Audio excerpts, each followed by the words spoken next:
देखो, जैसे मैं अपने एक शॉर्ट्स में बताया था ना कि कुछ आसुरी प्रवृत्तियों का हमला हो गया था। मैटर मैंने बहुत लिखा है, तो थोड़ा मुझे भी उसे मैंने नोट तो करा है भिन्न-भिन्न शास्त्र सम्मत पुस्तकों से कि कैसे पितृकर्म को करना चाहिए पितृपक्ष के अंदर। तो थोड़ा-सा मुझे उसका समय नहीं मिला, तो मैं देख-देख के आपको उसकी थोड़ी जानकारी दूँगा। लेकिन जो भी ये जानकारी है, बिल्कुल शास्त्र सम्मत है और इसको अगर आप कर लेंगे, बेयर मिनिमम है, जिसमें आपका कोई खर्चा भी बहुत ज़्यादा नहीं आना है। और एकदम शास्त्र सम्मत है। इसको अगर आप कर लेंगे, कोई भी पितृदोष हो आपकी कुंडली में वो दूर होगा। कोई भी पितरों की नाराज़गी है, घर में कुछ झगड़े हो जाते हैं शुभ कार्यों से पहले, विवाह आदि में कोई दिक्कतें आ रही हैं किसी की, वो ज़रूर दूर होंगे, क्योंकि आपके पितरों का आपको आशीर्वाद मिलेगा। मैं हमेशा कहता हूँ पितरों में वो शक्ति है जो देवता भी आपको नहीं देते, पितर आपको दे सकते हैं। देवताओं के जो लोक है उससे एक नीचे ही पितृलोक है, और इस टाइम जो पितृलोक है और जो पृथ्वी है, ये मानिए उसकी एक सीढ़ी है। तो जो एक धुरी है दोनों की, वो एक ऐसे अलाइन हो जाती है कि वो सीढ़ी लग जाती है पितृलोक से। तो पितृ वहाँ से नीचे आते हैं, भगवान ने उनको टाइम दिया है 15 दिन का कि वो आएँ और अपने जो उनके वंश के आगे के लोग हैं, उनसे वो अपना भोजन ग्रहण करें। उनका भोजन क्या है? तिल और कुश मिला हुआ जल। और कोई हलवा पूरी, खीर, पराठे, आजकल जो लोग ये मीट मांस भी देते हैं, शराब भी देते हैं कि वो खाते थे, वो पीते थे, ये बहुत गलत करते हैं। बिल्कुल नहीं करना चाहिए, अधोगति होगी, आप अपना ही सर्वनाश कर रहे हैं। चाहे वो खाते थे, चाहे वो पीते थे, आपको लेकिन ये श्राद्ध क्रम में इंक्लूड नहीं करने हैं। कुछ लोग श्राद्ध क्रम में त्रिपिंडी श्राद्ध का भी बार-बार पूछ रहे हैं। तो त्रिपिंडी श्राद्ध वैसे करना नहीं चाहिए पितृपक्ष के अंदर, क्योंकि उसमें विष्णु जी की भी पूजा होती है। तो देव कर्म निषेध होते हैं इस वक्त पे। काफ़ी सारे लोगों ने ये भी पूछा कि हमारे पितर हैं वो तो प्रसन्न ही होंगे अगर हम अच्छे काम कोई करेंगे। तो इसमें सारी मनाही क्यों है शुभ कार्यों के लिए? वो इसलिए है, शॉर्ट में बता देता हूँ क्योंकि वीडियो बहुत बड़ी हो जाएगी फिर। ऑलरेडी ये लेट हो चुकी है वीडियो बनने में आसुरी शक्तियों की वजह से, जिन्होंने आक्रमण किया था। कुछ चलिए जो भी था खैर वो। तो होता क्या है कि अगर आपको यहाँ पे इजाज़त दे दी जाए शास्त्रों के अकॉर्डिंग कि आप शादी-ब्याह भी कर सकते हैं, नए घर में भी जा सकते हैं, तो आप उसी कार्य में व्यस्त हो जाएँगे। तो जो पितरों को एक समय मिला है थोड़ा-सा, आपके लिए 15 दिन है, उनके लिए ये 15 दिन नहीं है, क्योंकि हमारा 1 साल उनके 1 दिन के बराबर यानी 24 घंटे के बराबर। तो जो 15 दिन है, ये उनके 60 मिनट हैं। जो उन्हें परमिशन मिली है 1 घंटा कि आप जाइए और अपना भोजन ग्रहण करिए दिन का। और उसमें भी ज़्यादातर लोग जिस डेट पे, जिस तिथि पे उनके पूर्वजों की मृत्यु हुई होती है, उसी तिथि को श्राद्ध कर्म या तर्पण करते हैं वो। तो अगर उसको भी आप देखें तो 1 दिन को अगर हम लगाएँ तो 4 मिनट के बराबर बैठता है। तो 4 मिनट मिलते हैं, देते हैं आप उनको, उनको मिलते हैं जिसमें वो अपना तर्पण आपसे लेने आते हैं। लेकिन अगर ये रोज़ 4 मिनट आपने, तो 15 दिन मल्टीप्लाई बाय 4, 60 मिनट्स, 1 घंटा। तो जितने भी ज्ञात और अज्ञात किसी भी कुल के, आपकी कितनी भी पीढ़ी के, वैसे 3 पीढ़ी तक श्राद्ध किया जाता है। लेकिन अगर आप चाहते हैं पूरे 15 दिन करिए, सिंपल तरीका है एकदम, सभी को इंक्लूड कर लीजिए इसमें, अपने नाना-नानी साइड, अपने दादा-दादी साइड, अपने कुल के सभी ज्ञात और अज्ञात 3 पीढ़ी से ऊपर 7 पीढ़ी तक, 21 पीढ़ी तक। बोलना ही तो है आपको कि उनके निमित्त कर रहा हूँ, जो भी हैं वो आके अपना भोजन स्वीकार करें, तर्पण स्वीकार करें और अपना आशीर्वाद दें। कोई इसमें मैं संस्कृत नहीं बताने वाला हूँ आपको, सिंपल है। तो मैं एक-एक करके बताता हूँ क्योंकि मैंने पॉइंट्स नोट करे हैं, वो मैं बताता हूँ। जैसे कुछ लोग कहते हैं कि गया में हमने श्राद्ध कर दिया तो हमें श्राद्ध करने की ज़रूरत नहीं है, बिल्कुल मिथ है। गया में आपने श्राद्ध कर दिया, ठीक है, कहा जाता है कि उसके बाद श्राद्ध कर्म करने की आपको ज़रूरत नहीं है। लेकिन क्या वो पितर आते नहीं हैं? ये एक ठीक है, रिचुअल्स बनाए गए हैं कि वहाँ पे शांति होती है, आपको तब भी करना चाहिए। इसमें अपनी-अपनी मान्यता है, जैसे आपका मन करे वैसे कर सकते हैं। अगर आप पूरा प्रॉपर पूर्ण श्राद्ध नहीं करना चाहते तो एटलीस्ट तर्पण तो रोज़ करिए। जो मैंने अपनी पिछली रील में बताया है कि लोटे में लेके अपने अंगूठे और तर्जनी उँगली के बीच में कुशा रख के आपको उल्टे हाथ से उसमें जल डालते रहना है। तिल का पानी होगा, कुशा डली हुई होगी, उसके अंदर दक्षिण दिशा की तरफ मुँह करके आपको अपने पितरों को देना है। और ये पानी कहीं नाली में ना जाए, कहीं गंदगी में ना गिरे, ये पौधों में या मिट्टी में किसी साफ स्थान पे गिरे। चाहे आप इसको किसी बर्तन में इकट्ठा करके फिर बाद में वहाँ डालें। और बर्तन कोई स्टील का या लोहे का नहीं होना चाहिए। लोहा या स्टील अगर आप इसमें इस्तेमाल करते हैं पितृपक्ष में, तो आपके पितरों को कष्ट होता है, बिल्कुल मनाही है। चांदी का ले सकते हैं आप, ब्रास का ले सकते हैं, पीतल का ले सकते हैं, तांबे का ले सकते हैं, या पलाश के पत्तों के जो बर्तन होते हैं वो यूज़ कर सकते हैं। लोहे या स्टील का कोई भी सामान इसमें इस्तेमाल करना नहीं होता है। तो गया जी में अगर आपने श्राद्ध कर लिया, अपनी मान्यता अनुसार देखिए आप, करना चाहिए मेरे अकॉर्डिंग, शास्त्रों में भी है। दोनों ही बातें लिखी हैं वहाँ अलग-अलग शास्त्रों में। तो इसका निर्णय मैं आपके ऊपर ही छोड़ता हूँ। मेरा कहना ये है कि जल देने में क्या जाता है, 15 दिन, हार्डली 15 मिनट लगेंगे, तो वो ज़रूर आपको तर्पण करना चाहिए। दूसरा कि माता-पिता जीवित हैं, तो मैं क्यों करूँ? तब भी कर सकते हैं। अगर आपकी कुंडली में पितृदोष है, माता-पिता आपके जीवित हैं, तो भी आप कर सकते हैं। ये भ्रम है कि माता-पिता जीवित हैं तो आप नहीं कर सकते। माता-पिता का थोड़ी कर रहे हैं आप।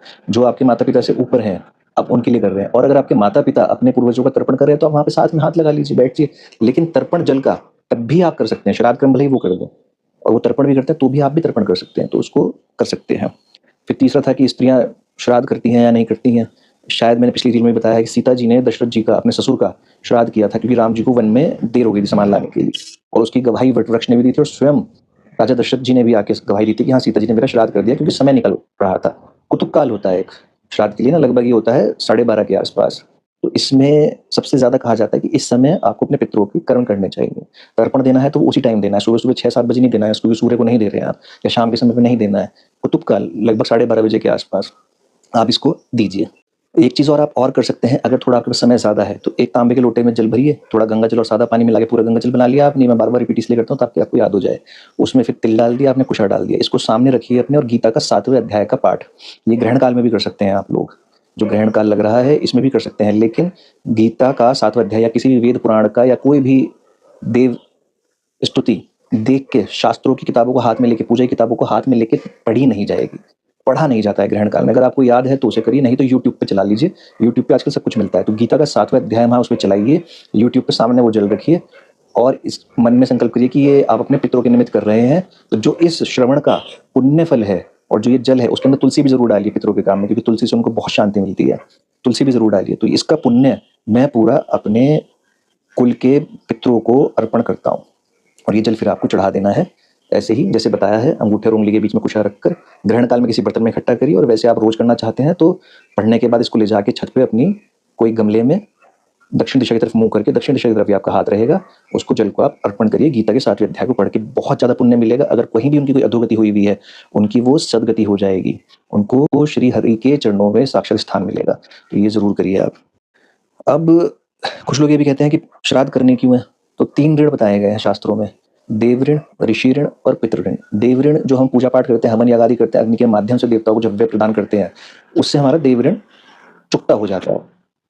ऋषि ऋण जो है, उनका सम्मान करके, उनके शास्त्रों की बातें मान के, ऋषियों की, मुनियों की बातें मान के, वेद पुराण का श्रवण करके, उनकी बातों का पालन करके हम ऋषि ऋण से, या ब्राह्मण की पूजा करके, उसको जिमा कर, उसको भोजन कराकर, इस तरीके से हम अपने ऋषि ऋण से मुक्त होते हैं। अब जो पितृ ऋण है, उसके लिए फिर मैंने आपको बता दिया है कि पितृपक्ष होता है, ये पितृ ऋण को चुकाने के लिए ही होता है कि आप यहाँ पे उनको जल अर्पण कर, प्रदान कर पितृ ऋण से भी मुक्त हो।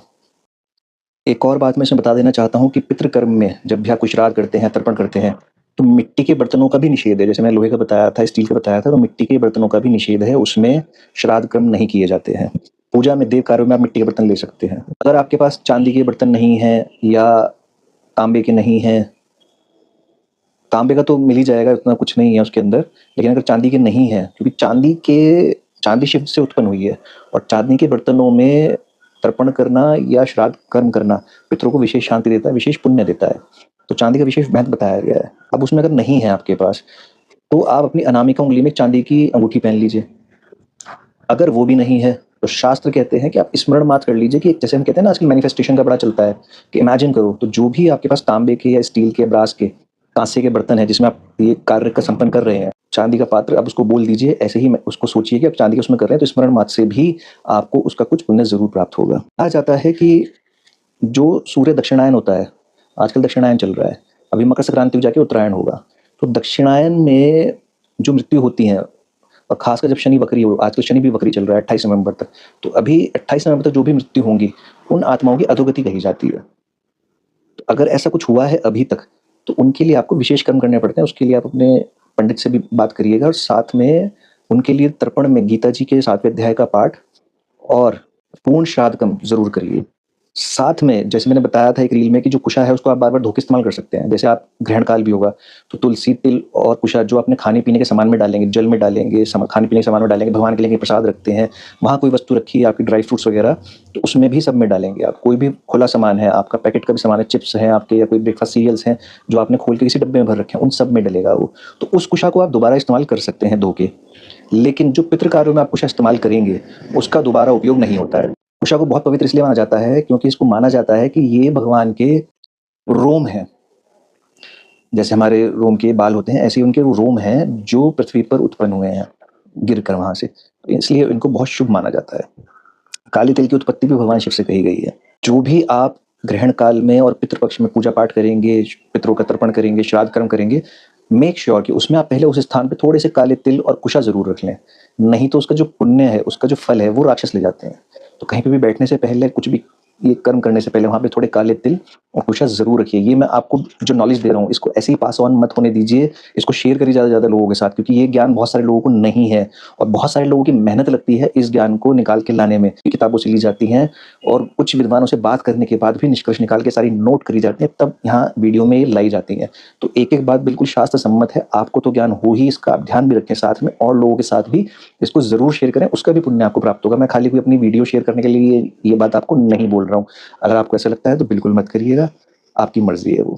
यहाँ तक कहा गया है शास्त्रों में कि आपका जो नौकर होता है, कोई विशेष लगाव था आपको, जैसे होता है ना कई बार कि 25-30 साल तक कोई नौकर आपके यहाँ काम करता है, कोई सर्वेंट था, बिल्कुल घर के मेंबर जैसा था। लेकिन नौकर की वाली बात है कि सेवक भी अगर आपका है और आपको उससे विशेष प्रेम था या लगाव था, उसका भी आप अगर तर्पण देना चाहें उसके निमित्त भी, तो आप वो दे सकते हैं। जब पितरों को समय मिलता है ना 1 घंटे का 15 दिन में, तो सबसे पहले पितृ किसके पास जाते हैं अपना भोजन ग्रहण करने? सबसे पहले जाते हैं अपने सबसे बड़े बेटे के पास। अगर सबसे बड़ा बेटा नहीं करता है तो फिर वो जाते हैं उससे छोटे के पास। वो भी नहीं करता है तो वो कुछ रिश्तेदारों का भी मुँह ताकते हैं, अपने आस-पास के रिश्तेदारों का। इसलिए मैंने एक रील में कहा भी था कि आप चाहें तो किसी और का भी नाम लेकर उनके निमित्त भी ये जल तर्पण दे सकते हैं, ताकि उनकी आत्माएँ तृप्त हों, जो वो पृथ्वी पर आए हैं भोजन की आस में, उनको वो मिल जाए, अगर उनके परिवार वाले नहीं कर रहे हैं या परिवार वाले हैं नहीं। और इस बात का बिल्कुल विशेष ध्यान रखिएगा कि जैसे बड़े बेटे ने नहीं करा, छोटे बेटे ने भी नहीं करा, तो वो नाराज़ होते हैं फिर पितर, और फिर उनका नाराज़ होना बहुत दिक्कतें करता है। आजकल बच्चा ना होने की समस्या बहुत ज़्यादा है, वंश आगे नहीं बढ़ पाता है, बच्चे हो भी गए तो पुत्र नहीं होता। पितृ ऋण में एक पुत्र का उत्पन्न होना भी कहा जाता है कि आप अपने पितृ ऋण से तब मुक्त होते हैं जब आप पुत्र उत्पत्ति करके अपने वंश को आगे बढ़ाएं। आजकल बहुत सारे लोगों में नहीं हो पाते हैं, आजकल सब बराबर ही हैं, हमेशा से बराबर रहे हैं, लेकिन कुछ शास्त्रों की बातें हैं तो वो हैं। तो आजकल अगर बहुत सारे लोगों ने देखा था बच्चे ही नहीं हो रहे हैं या पुत्र नहीं है, तो कहीं ना कहीं वो भी पितरों का रुष्ट होना उसमें माना जाता है।